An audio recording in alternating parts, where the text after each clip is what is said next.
So this is a little tricky to do, but this is for the driver's side license plate bulb. Let's see if I can even get a grip on this thing.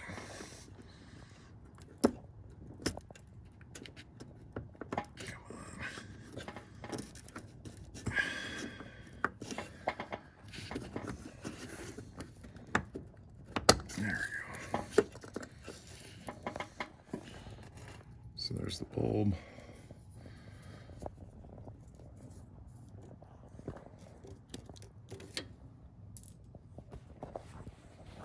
Let's grab the other one.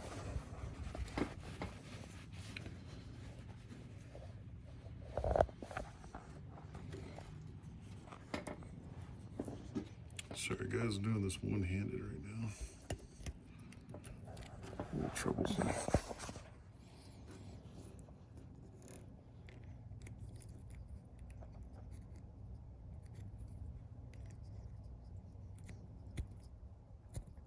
Okay. Now it's in. Let's see if we can snag this guy back in here somehow. Okay, we're gonna have to put this down here real quick.